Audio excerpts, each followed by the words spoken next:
Capitol Hills on Queer Space Magazine. My name is Miss Fanji. And I am Miss Fanji.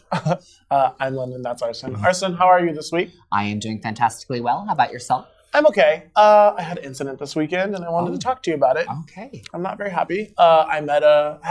Question. Okay. Have you met a queen, preferably from a TV show, RuPaul? Anyways, that you maybe admire or wanted to work with?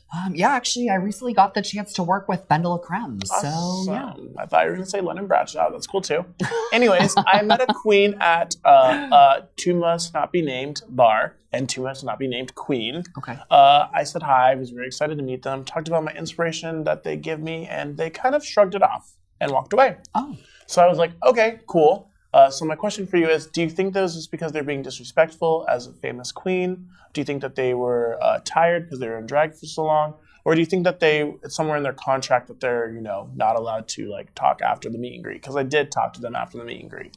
Oh, it could be a combination of things, if I'm being honest. These people are traveling around the country all the time, getting on airplanes all the time to come and meet people who it's like lines around the block and tons and tons and tons and tons of 30-second interactions, just like the ones that you had. And maybe they don't get all of those completely perfect, which is understandable if you're doing that over and over again. So I can see that. I can also see why you would have misgivings about that interaction, because you're allowed to have the feelings that you have when someone, potentially blows you off.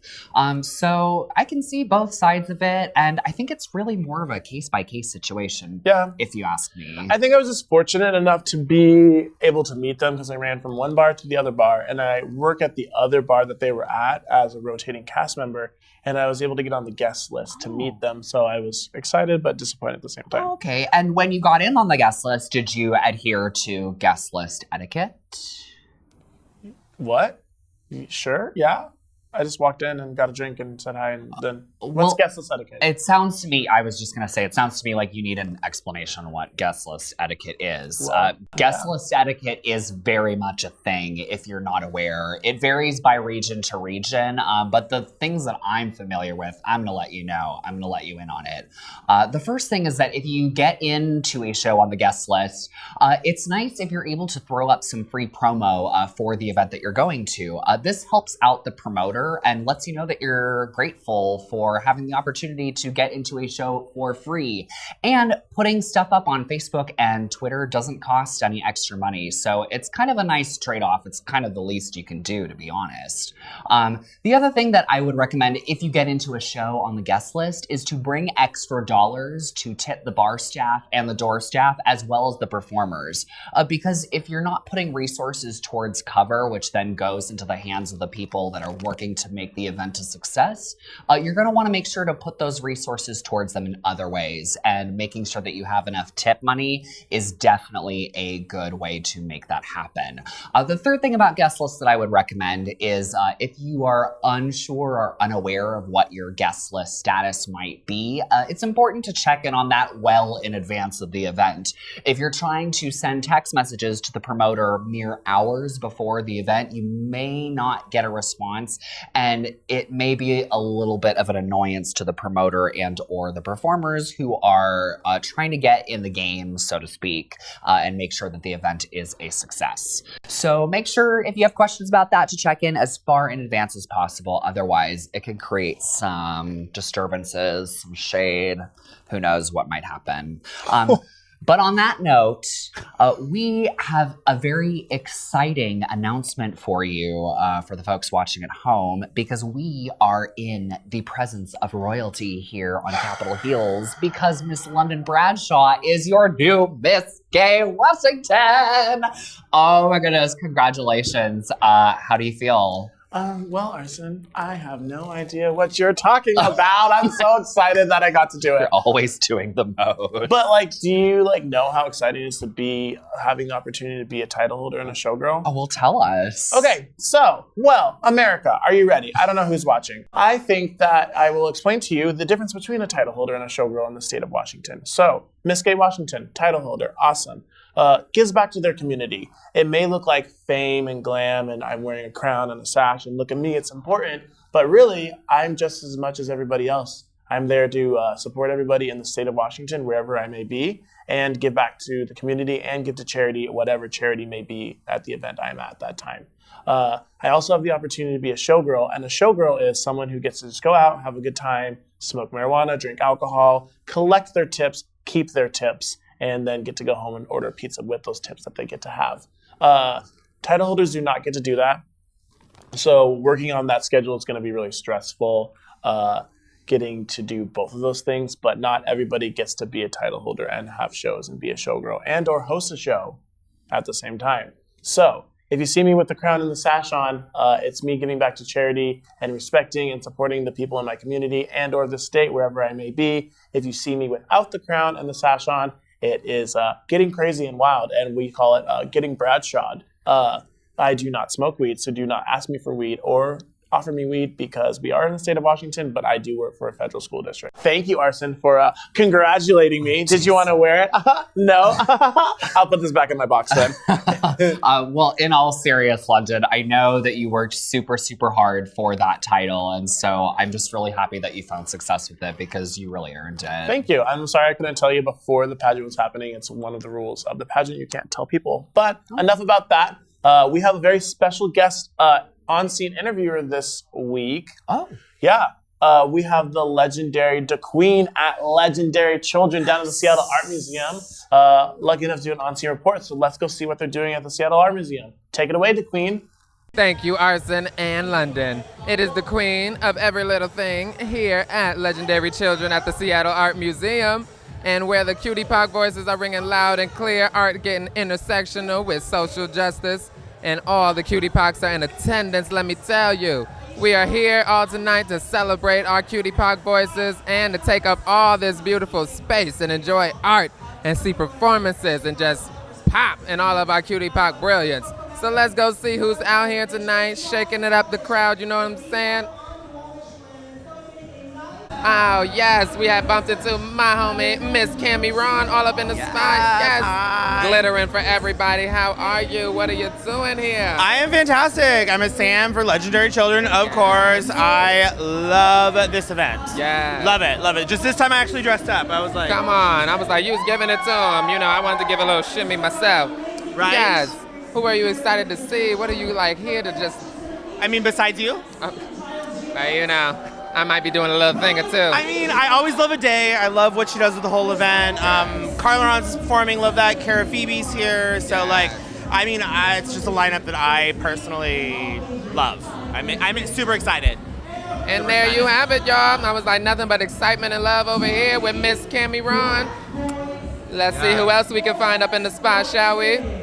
Yes, ma'am. And I have found my second interviewee, the lovely and ever so stylish Miss David Brew in the house. How are you doing tonight? I'm doing very well. I cannot wait to see how everything goes down tonight. I'm so excited. Yes, yes, yes. What are you like most excited to see? Are you here for the art, the performances, the magic? You know, honestly, I'm really most looking forward to seeing everybody's reactions. I think that Danny and Randy have curated a brilliant roster of performances, so I want to hear people. I want to feel their reactions. I want to hear their screams, all that beautiful stuff. Can we talk about, like, how do you feel having this event here in this space and all of us cutie poc being here in this lovely moment in time? Yeah, it's such an amazing feeling that's hard to put in words. We have such amazing community partners with the Seattle Public Library and all the amazing community curators and performers, and it just feels like opening up your house to an amazing party, and the guests just make me feel just proud to be here and proud to work here and proud to be a part of this project. I'm super stoked. Oh, that's so beautiful. I'm glad to be here and be black with you in this moment. And I am so glad that we can all be our beautiful selves up here at Legendary Children. Back to you, Arson in London. Awesome, DeQueen. Thank you for that. I love DeQueen. They do a segment here at Queer Space. I was lucky enough for them to have that on-scene interview. Legendary Children looks like an amazing event. I wish I could have been there. Any other things exciting going on? Yeah, actually, now that you mention it, I think we have footage of an interview with a local drag artist, specifically Seattle's vintage queen herself. We have an interview with Mona Real. Let's take a look. Thank you, Arson and London, for that absolutely fabulous introduction. And hello and welcome to all of you watching at home. We are right here on the scene at Family Meal, which happens every third Monday here at Cremwork in Seattle. This particular show is the 1-year anniversary, being hosted by Bieleen O'Kipple and Harlot O'Scara themselves in the flesh. But right now, we are talking with one of the performers tonight, none other than Mona Real. Yay! So Mona, I have a few questions for you. For those of you who may not have seen Mona's drag before, why don't you describe for the folks at home what it is that you do? Oh, God. I would consider myself, glamour, campy. I'm really into like that, like domestic, like 80s, 90s camp aesthetics, like Muriel's Wedding, like, 90s, 80s, Meryl Streep, all that shit.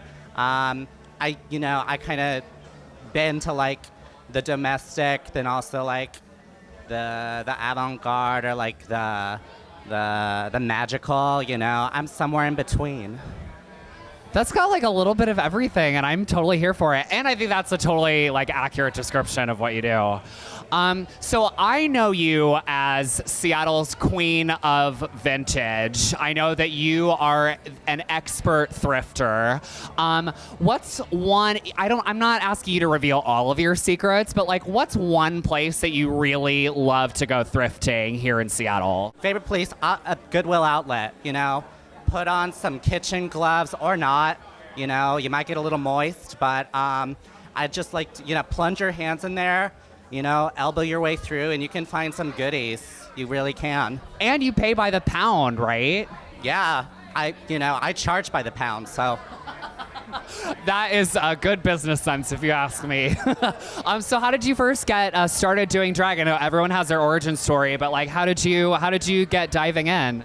Right. So before I even knew I was like gay, or I'm so beyond gay at this point, but I was in college, I was into theater, typical little story. But then the director, who was mid-30s homosexual man, saw a flamboyance in me that I did not, recognize, and he casted me in this play, a Tennessee Williams play called Camino Real. Yes. After that production, I was literally hooked, but I was under 21 in a little small town called Walla Walla. So I just dressed up. I went to Goodwill. I'd pick out a clothes, and I'd go to frat parties. I'd go to house parties until I turned 21. Then I discovered there was a little bar in Pasco, Washington, and I drove with my little Subaru 50 miles out to the club and got paid $10 a number and was just doing it. A theater queen through and through. Yeah, I ultimately didn't graduate because I think drag really took me by the reins in the wrong direction financially and financially. I got you. I've been there before. Yeah. What's one of your proudest accomplishments that you've achieved since taking drag up? It's going to be a year come October, but we're like in the 3/4 situation. But me and my collaborator, Isidore Vorpful, aka Melt, DJ Melt, we started this little production called Thrift Tees. Yes. And it's a combination. It's like of burlesque, but more of like a strip variety. It's a strip, runway, and auction show, and it combines, performative elements with vintage fashion, and of course celebrating bodies and sizes and all that juicy representation.